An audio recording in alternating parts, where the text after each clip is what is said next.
Tracy McGrady says his wife, Clerenda, has been trying to get him to say that he deserves to be in the Naismith Memorial Basketball Hall of Fame. The seven-time NBA All-Star and two-time league scoring champion couldn't bring himself to do that until Friday night. He went to the podium during his induction pumping his fists in the air as the crowd chanted TMAC, then celebrated his 15 years in the league. "On this day, I can finally say, yes, I deserve to be here," said McGrady, who played for 7 teams, starring with Toronto, Orlando and Houston.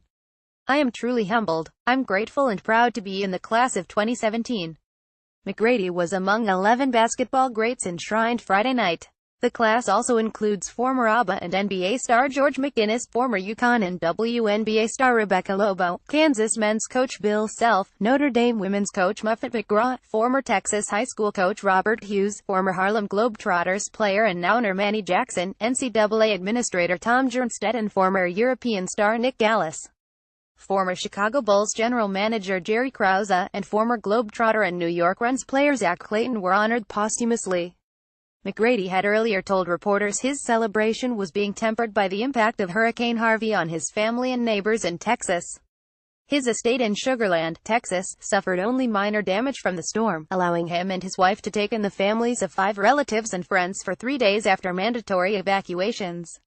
He also put on a Labor Day feast at a church in the Houston area for about 800 victims of the storm.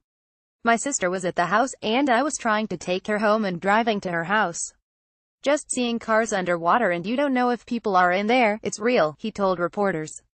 "I'm being as vocal and proactive as I can." Other inductees were vocal about other issues Friday night.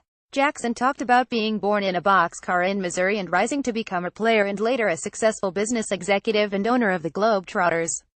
His was the most political speech of the night, calling for unity in a divided nation, saying he does not believe the country can endure if it does not cast indifference, hatred and bigotry aside. "If basketball can be a showcase for non-discrimination, for integration, for performance-based emotions, why can't we do that over in every part of our society?" he asked. Lobo and McGraw celebrated the growth of women's basketball. McGraw became just the 6th women's coach to be enshrined. "I'm grateful for Title X and the opportunities that it's given to women like me, who dreamed of a future where we could do the same job as a man, where playing a game could lead to a 40-year career," she said.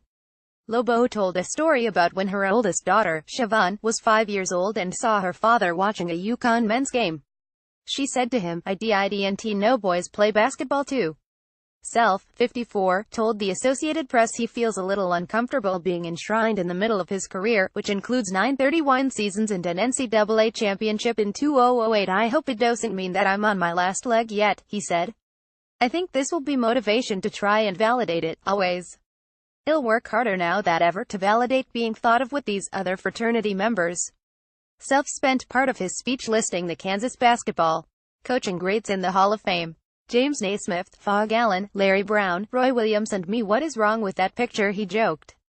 Jernstedt, credited with overseeing the growth of the Division I men's tournament and the creation of the women's tournament, acknowledged to reporters that his class doesn't include a superstar name like Michael Jordan or Shaquille O'Neal, but said he is impressed with what this class has meant to the sport.